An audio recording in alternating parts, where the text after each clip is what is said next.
Thank you, my leaders and colleagues, members of the press. You will recall when our leader, the DG, Budget Office of the Federation, caused appearance before this committee last week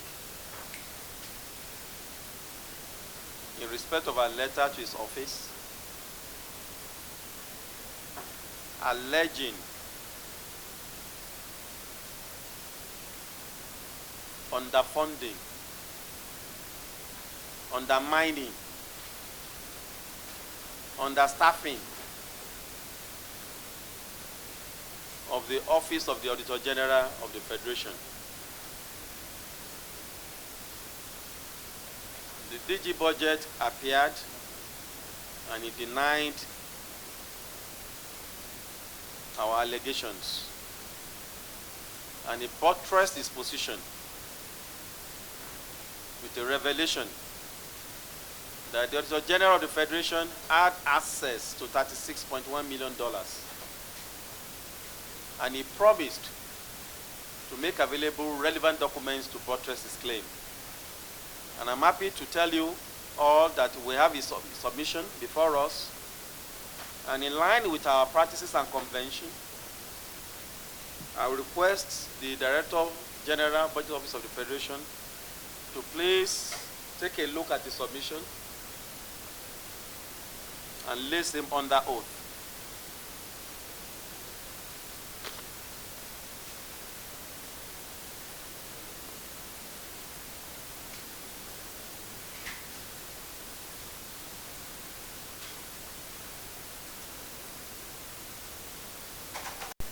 I, Ben Akabweze,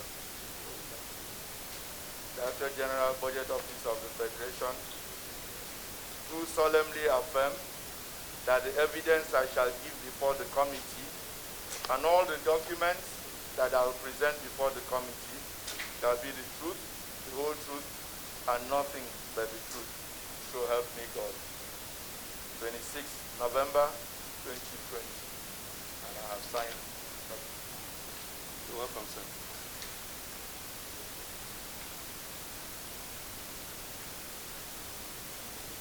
DG Budget, sir, you wish to speak to the documents you submitted to us, sir. Thank you, Mr. Chairman, sir. The document I forwarded under a covering letter, which the brief one I just read, to address your honorable self, the Chairman, PAC. Says, as requested by your good self during my meeting with your committee on Thursday, 19th November 2020, please find attached copies of relevant documents relating to the World Bank funded Fiscal Governance and Institutions Project, FGIP. The attached documents, 42 pages, show that under this project, the OAU, the Office of the Accountant General of the Federation, has access to an aggregate of $36.1 million and $1.5 million in loans and grants over a 4-year period to support its goal of more effective and timely audits. And I attached, the documents that I attached include, because the same day, November 19th, when we left this meeting, with the strong insistence by the representative of the OAUGF that they know nothing about this facility, I contacted the World Bank, and asked for a status update on this. And on that same day, November 19th, by an email timed 8:49 p.m., the World Bank responded to me and he read, "Dear DG Ben, the OAUGF has been active participant in the FGIP. The PIU headed by Director Owole Adewale is in place, and recently we were informed of a change in the PIU. PIU is Project Implementation Unit. $200,000 were disbursed to the OAUGF on July 29, 2020, after a protracted delay by the office in securing the full bank details and submitting the complete information for withdrawal application. A procurement plan was cleared in early August 2020, and work plan and training plan were cleared in April and May, respectively. For immediate reference on active participation by the OAUGF, please find attached a few documents. 1. Interim report on achievement of DLIs. DLIs are, deliverable linked by OAUGF submitted to the World Bank. 2. Draft work plan for audit of oil revenues, which is part of the DLI for OAUGF. 3. List of all project staff submitted by Federal Ministry of Finance, Budget and National Planning, which includes the OAUGF staff. 4. Recent changes in PIU staff communicated to the bank, which is by OAUGF. 5. The aid memoir from mission earlier this year, which clearly shows the participation of the OAUGF staff. The announcement for the ongoing mission also includes OAUGF, as there is a confirmed meeting between Acting Auditor General and the World Bank Task Team on November 24th. He says, I hope this will suffice. He says, I did call the PIU in OAUGF today and informed them about the embarrassment at NAS, on which they were quite apologetic. So, in addition to the documents that the World Bank sent, I also attached additional documents from page 32 onwards. On page 32 is a letter from the Federal Ministry of Finance, International Economic Relations Department, dated March 12, 2020. This is my copy of that letter, but this same letter was addressed to all the participating institutions under the FG. And you will see on page 33 that that includes the Office of the Accountant General of the Federation. And that meeting indeed held with full participation of the OAUGF.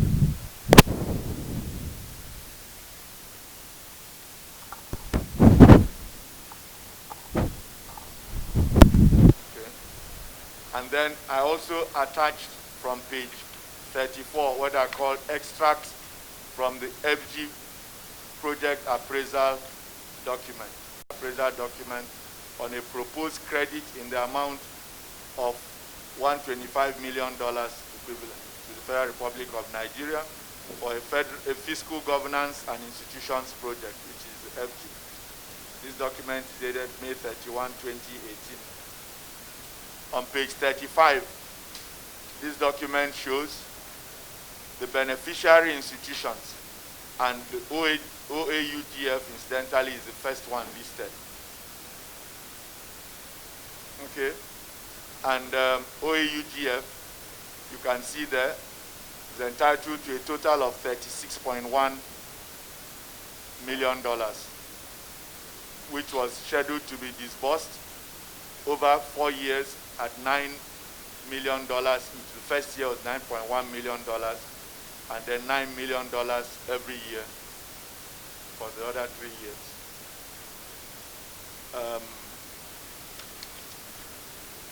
And then on, there are other pages which provide some details, but on page 38, okay, it states one of the achievements this thing is supposed to accomplish, says capacity building for OAUGF.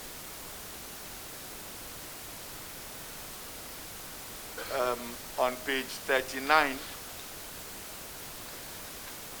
paragraph A4, it says the subcomponent finances, this is speaking to the $1.5 million grant.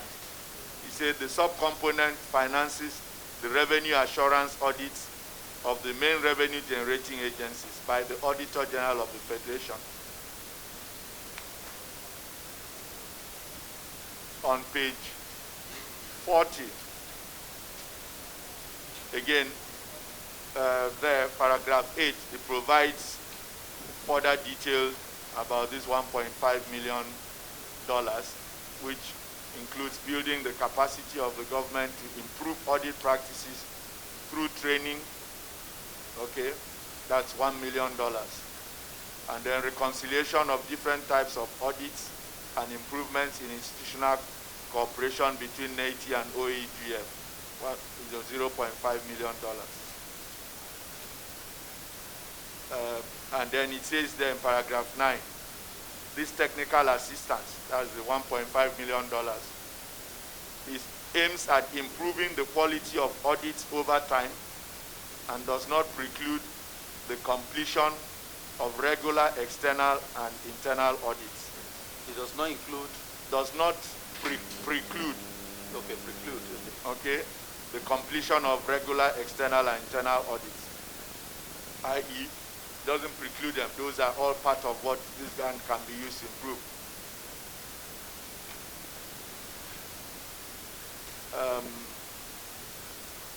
And then on page 41, again, it lists the participating institutions.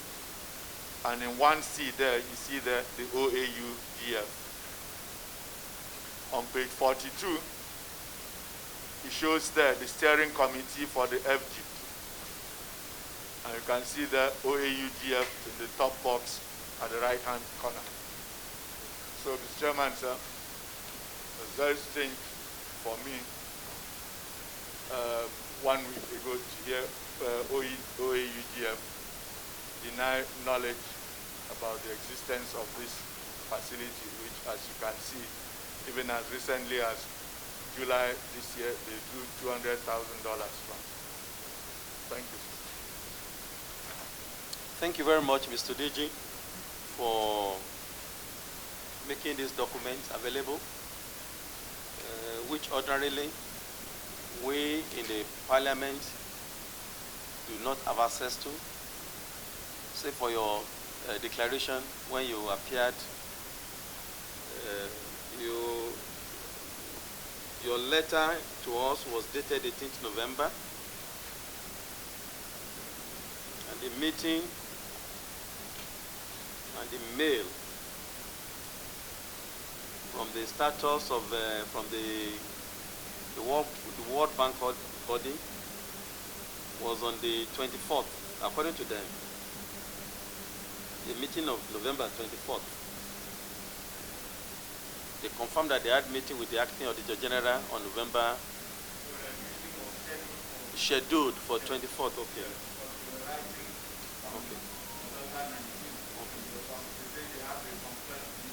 Okay. Okay. I guess it was after your meeting with us that you initiated this communication. Okay. Met with you on November 19th. Okay, yes. And because of what transpired, the same day I contacted them to clarify the status. And the same day they responded. Okay. So, sir, to enable us to trace these funds very well, if you look at the agreement that you drew our attention to, the entire sum was $125 million loan. Yes. Yes. It was a $125 million loan. Yes. So I want to find out from you if this loan has been acknowledged in our budget, if it has been captured in our MTF template as sources of funding of the budget for the 4 years.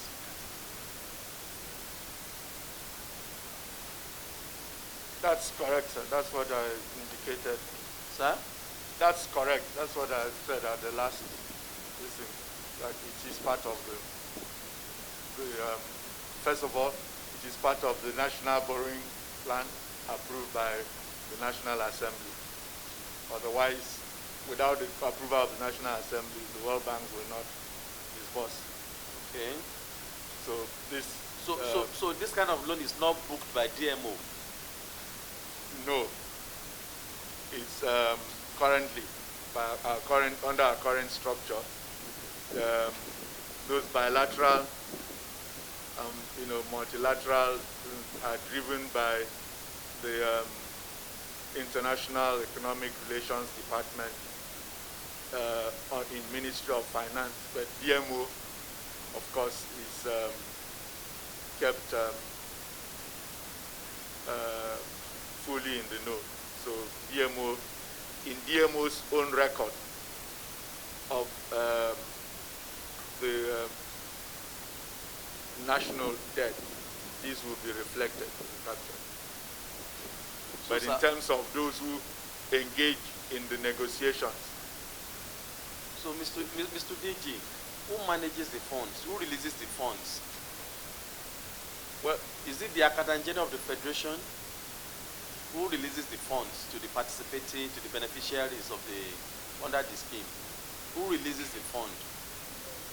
Well, this is, at the end of the World Bank is similar to another bank. If a bank approves a loan for you, they will approve a limit for you. There are conditions that you need to meet for drawdown. When you need to, if you need any amount of this thing, you will now submit what is required. On the basis of that, they will release the amount. So the Accountant General of the Federation plays no role? No, first of all, the account for this, the account for the beneficiary institutions, they can only be approved with the authority of the Accountant General of the Federation.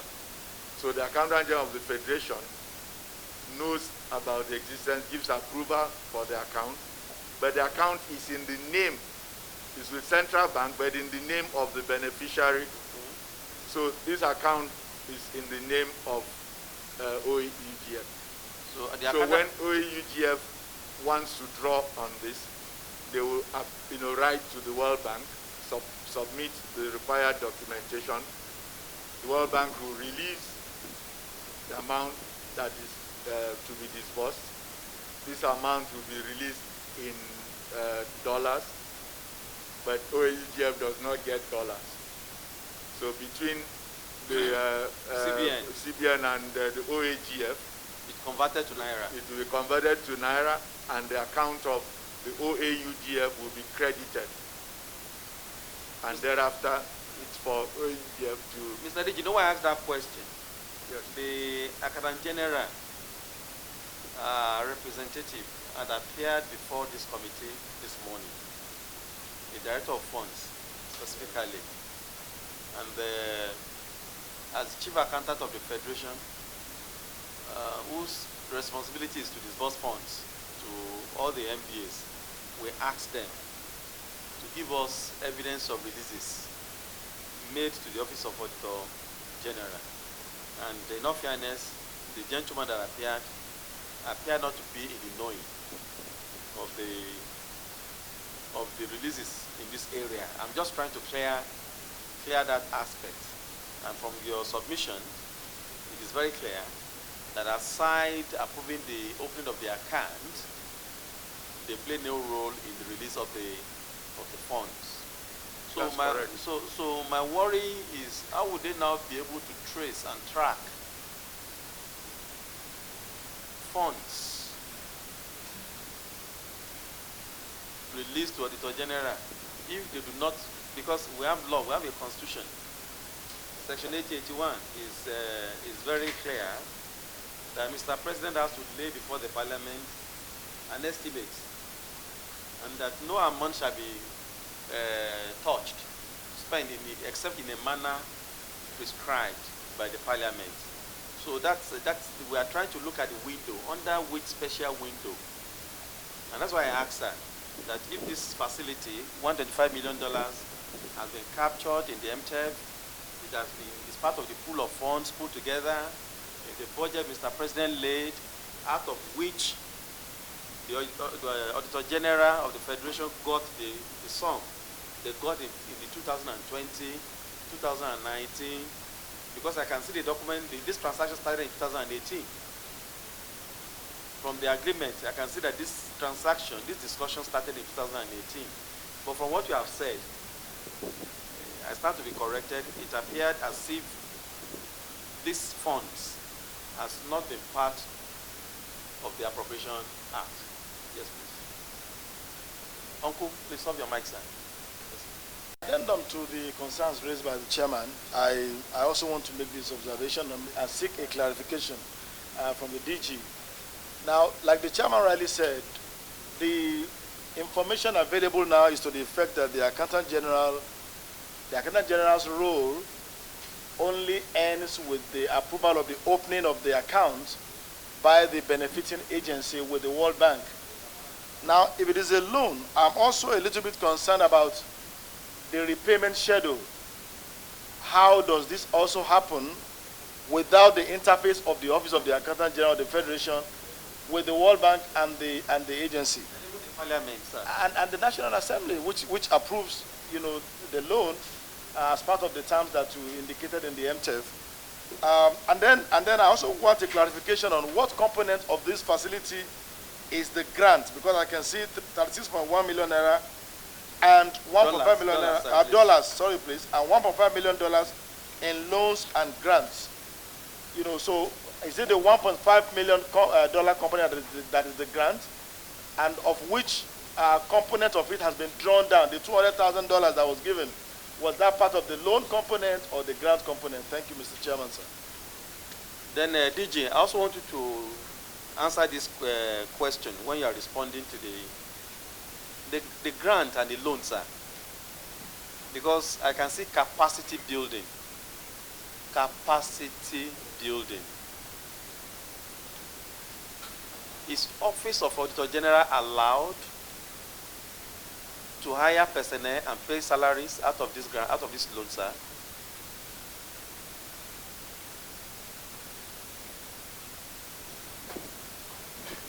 Yes, sir. Yes, sir. Let me start with your last question. No, this loan is not for paying salaries. Thank you. Okay.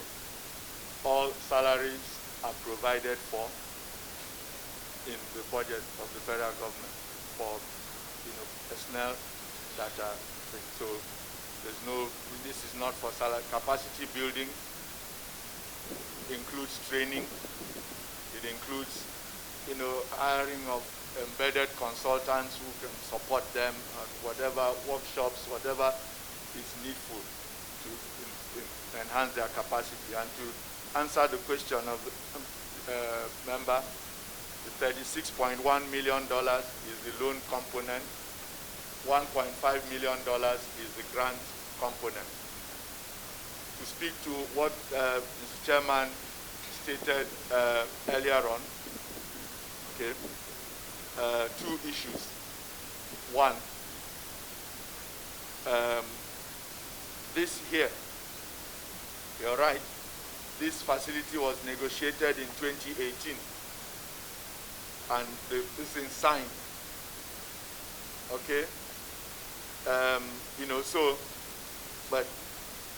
And it had a proposed disbursement structure. But this is just like you have the total of $125 million is the aggregate ceiling. The same way, the amounts you have for the individual years, okay, is the aggregate ceiling that you can draw down in that particular year. Okay? But as I said, this is to access this, you have what we call deliverable linked indicators.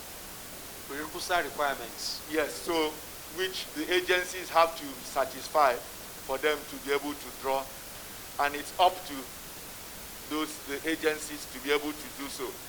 So as long as, for instance, the Office of the Auditor General meets those requirements, it can draw up to $9 million every year under this.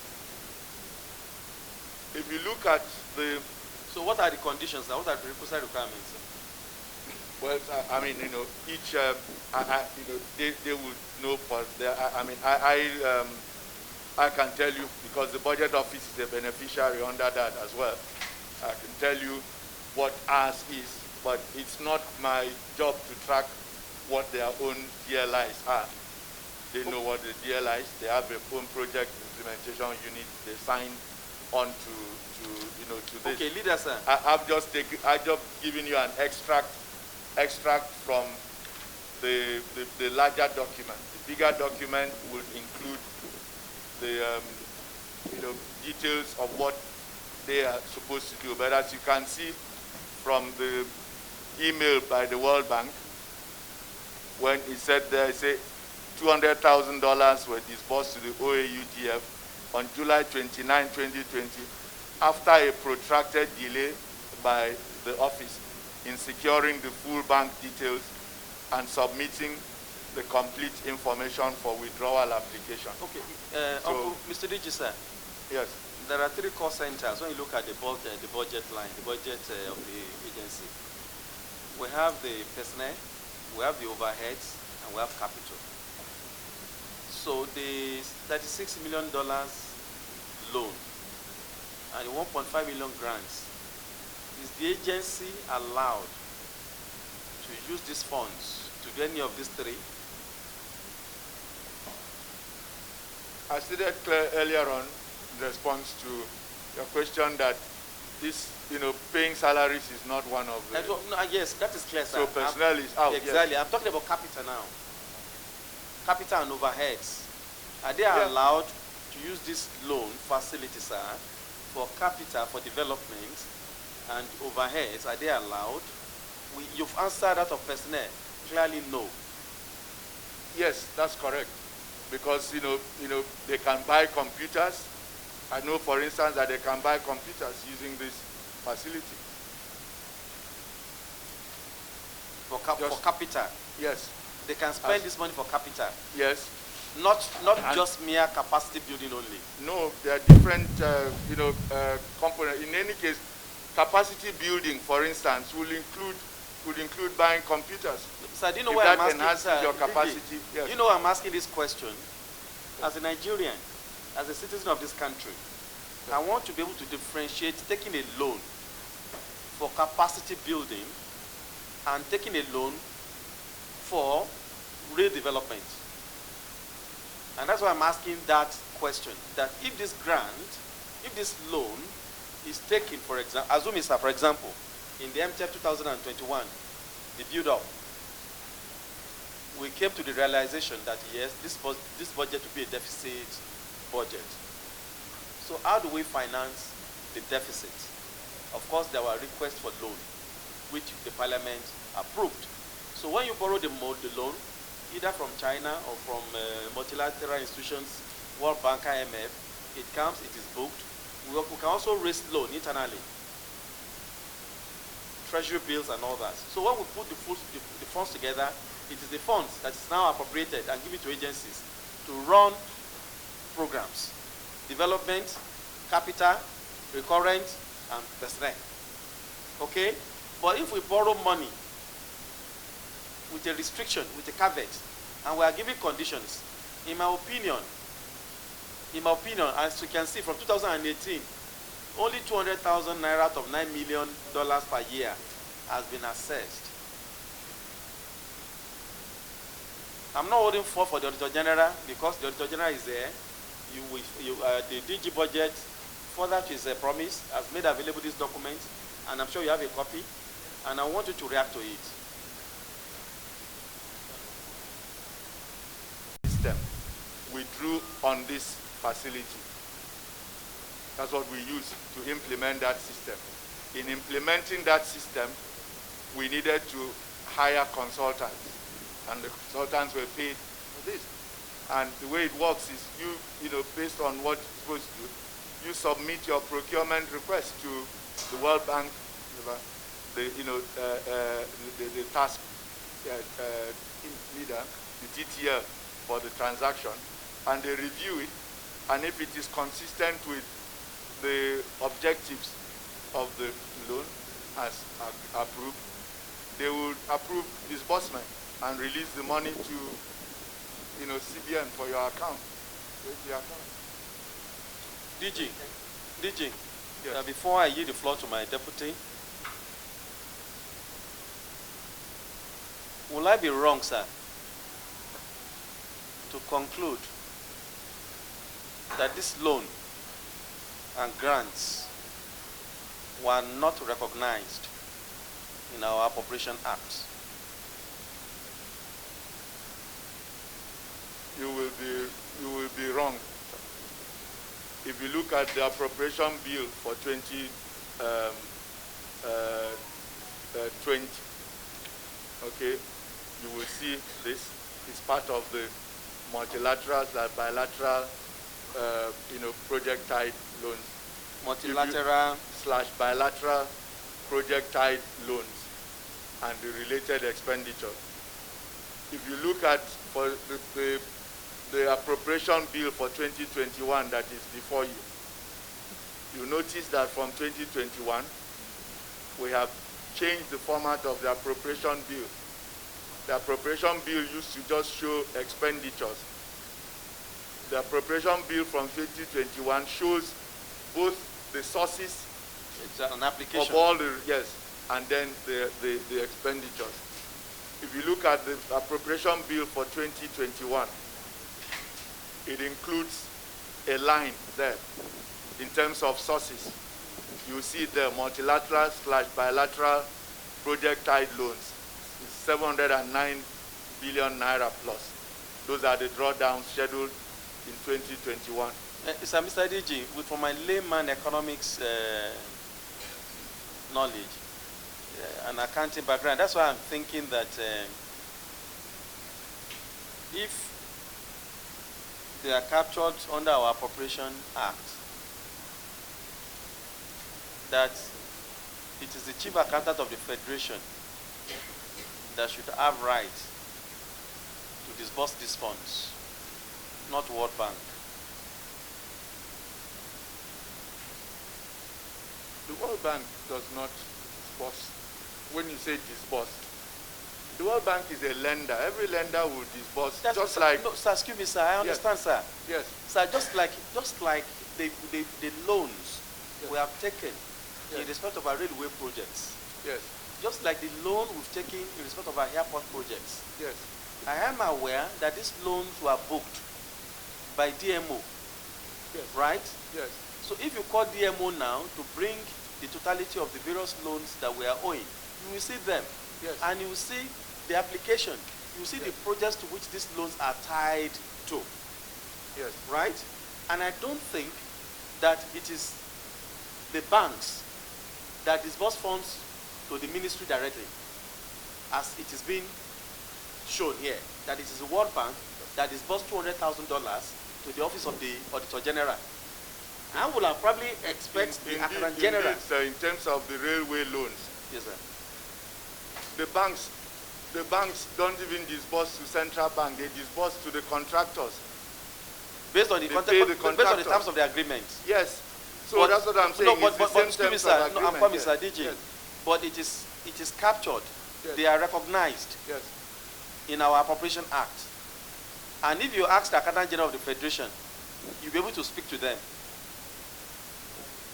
Because if the Accountant General does not know how, when, what was disbursed, then how will he be able to present an accurate financial statement at the end of the financial year?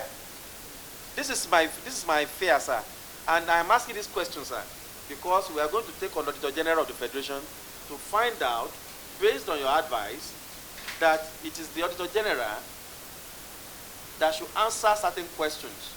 When they were signing on to this loan, what were the details of the projects that they intend to implement for taking the loan.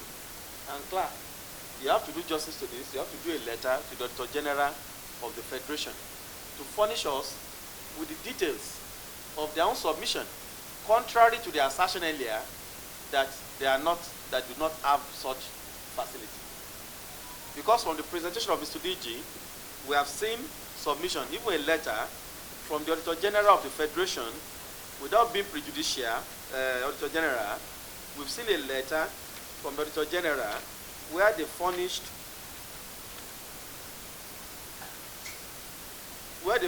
names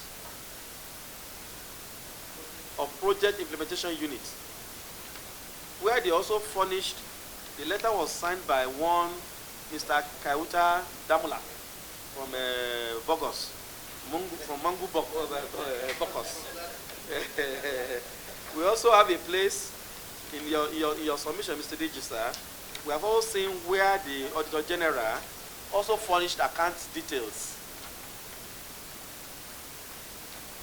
Oh yes, in page 19, sir. Page 19 of your submission, sir. We have also seen where the Auditor General Office forwarded account details and authorized signatories for FGIP -OAUGF.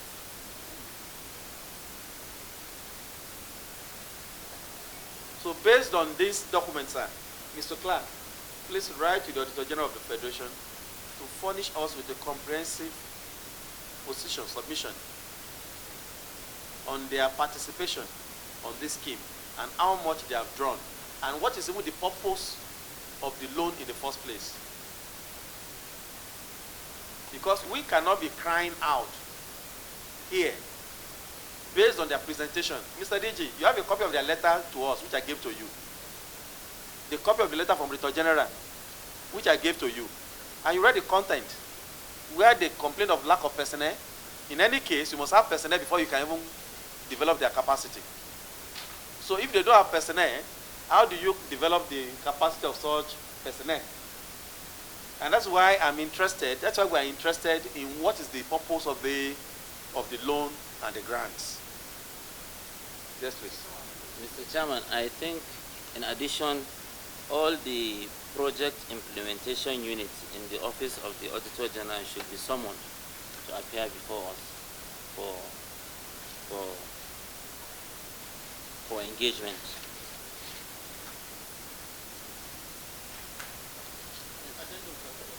Mr. Chairman, okay. It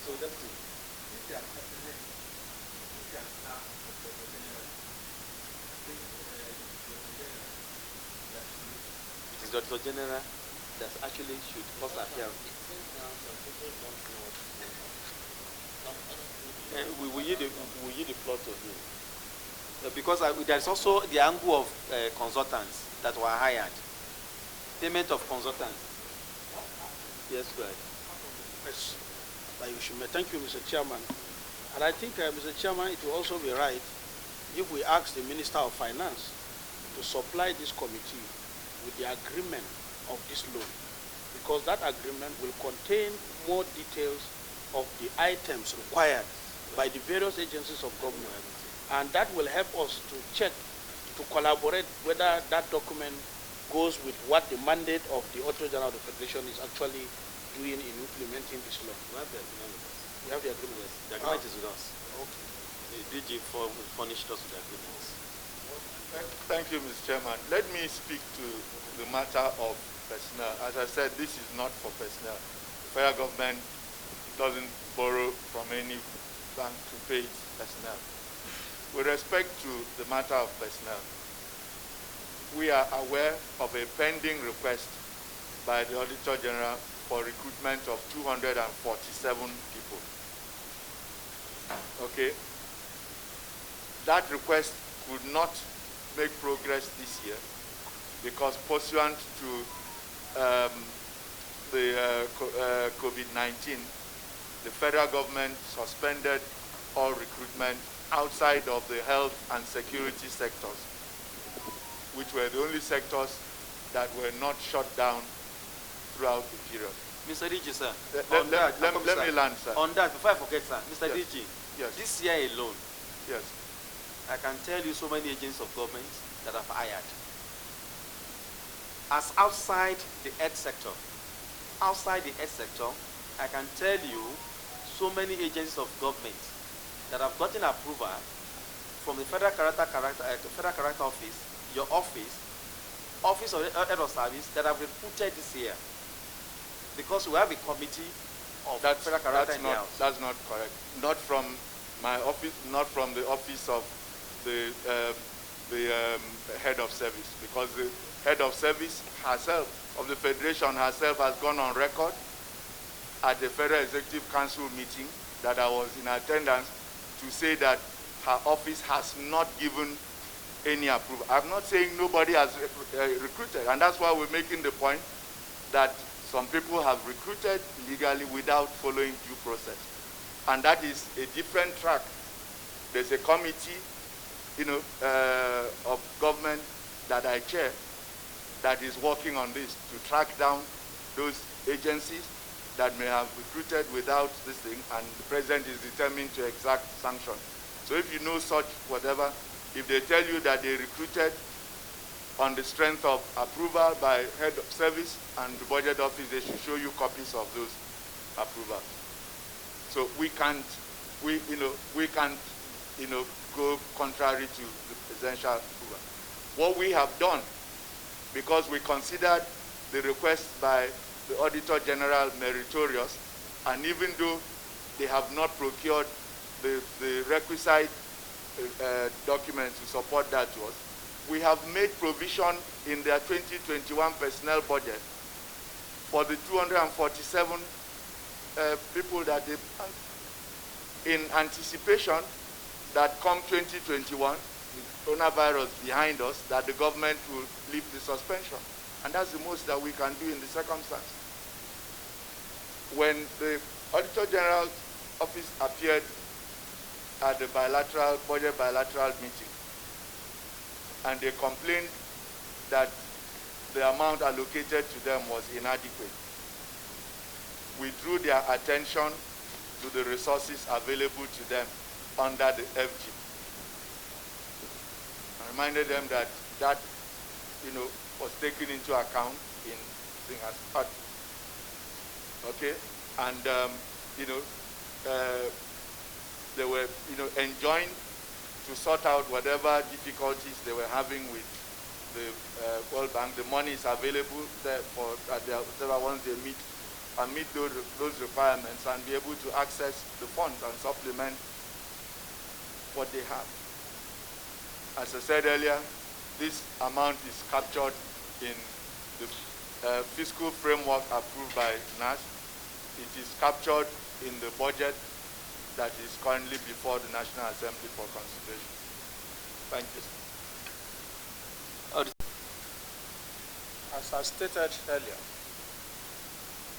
the DG provided evidence that the office received $200,000. However, he claimed that it's supposed to be $9.1 million. Now, last week, I told this committee that World Bank assisted projects are done by the staff of the office, and those staff are paid for their transportation, PTA, and other expenses. And that is why you see this DL, like deliverable linked indicators. Therefore, as the Honorable Deputy Chairman has stated earlier, that the signatories to the account should be summoned to explain to this House or to the committee whether they are empowered to borrow money to audit Nigeria Customs Service and Federal Inland Revenue Service from the World Bank. Secondly, I would like whether the signatories, yes, whether they're empowered by law, yes, to go and borrow money from World Bank. to audit. Nigeria Customs, Yes. Federal Inland Revenue, as stated in this context. Okay. The federation, yes, agent. yes, Okay. yes. NMPC, DPR, Yes. FIRS, Customs. Okay, cool. Yes. Then the disbursements of the $200,000. In this case, who are those people? Their names are here according to the. And again, I want this committee Clark, to go listen to further. me. So that request is sustained. Go ahead. To go further and invite all collaborating MDAs to submit their own positions too. Position too. Yes.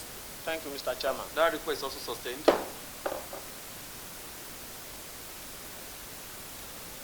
So, Mr. DG, we want to thank you very much for giving us this information. Ordinarily, we wouldn't know, we'll be in the dark here, and we'll be shouting, name calling, without having facts. But we thank you for giving us this detailed submission. But may I ask you, sir, if it is normal, if we are saying that all MDAs, be it Port Authority or Revenue, just like you have a portal now, sir, to monitor all revenue generated and ensure that they go into the appropriate accounts, be it Federation or Consolidated. If you are pursuing that on one hand, why would we borrow money? Without money, first of all, coming into our purse. I just want your opinion, sir. Why should we borrow money? Be it in the transportation sector, be it in the Office of Auditor General, or in the financial sector, or in the work sector, or in the water resources sector. Why should we borrow money, sir? And that money will not come into our purse, first of all, before it is tampered with. For example, sir, next to you is the Vice Chancellor, our mother in the house, from the Federal University Lokoja. They have IGR. Even when their IGR is matched with expenditure, because they take students who pay money for ID card, and that ID card, sir, has to be produced at a cost. But we insist that that money that they have gone into their account should go into TSA account.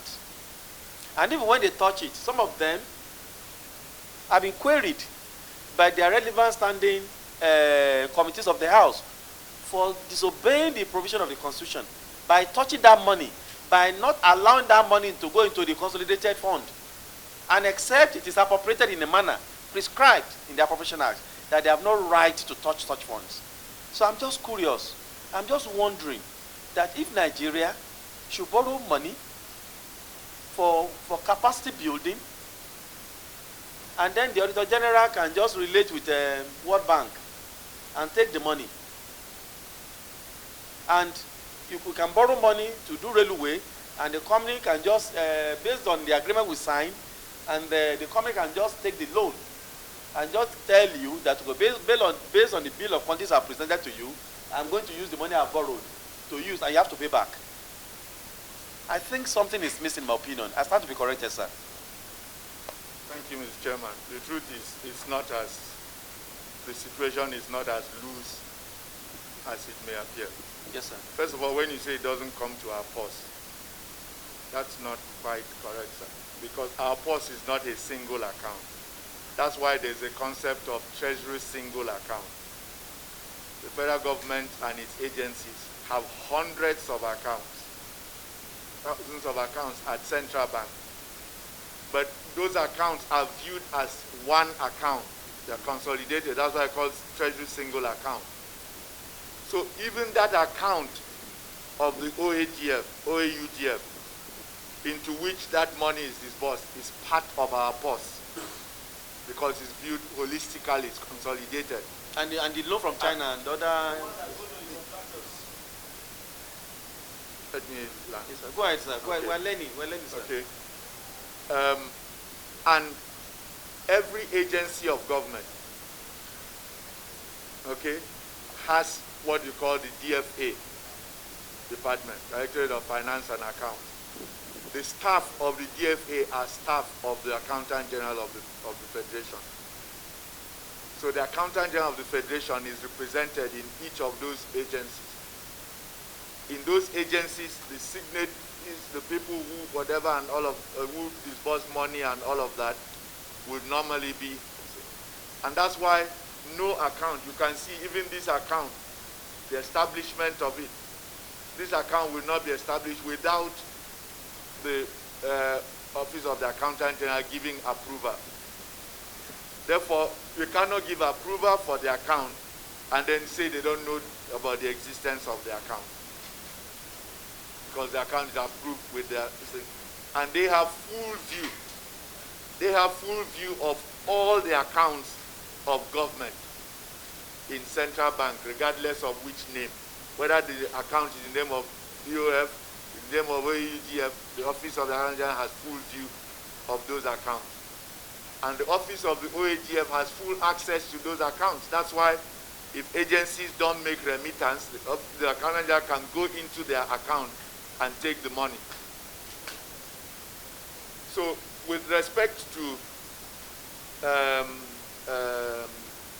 payment of contractors, first of all, no contractor is going to be paid until the government certifies that the work has been done. And that itself is the whole process of certification, that this work has been done. And that's how bilateral loans, multilateral loans, as you know, with agencies like World Bank and whatever, are structured differently. For multilateral loans, the money must first hit the account of government. For bilateral loans, based on the agreement, with certification of government that the contractor or supplier has met his obligation, the lender can disburse directly. And this is normal, and that's how it's done globally, not just in Nigeria, but you know, all other countries.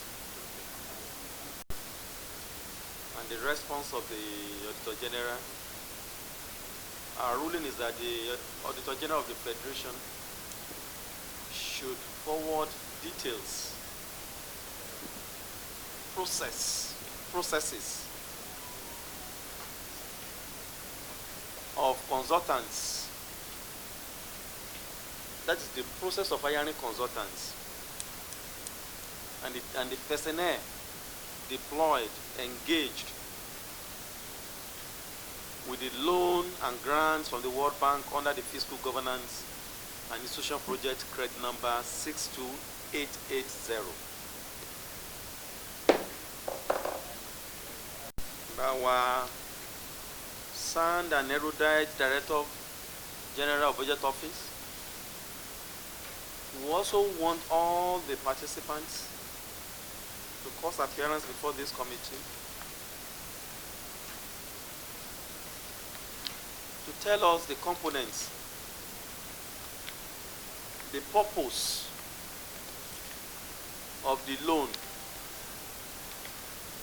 $36 million is not it's not a chicken fee. It's not a small money. Please, they should appear and furnish us with the details.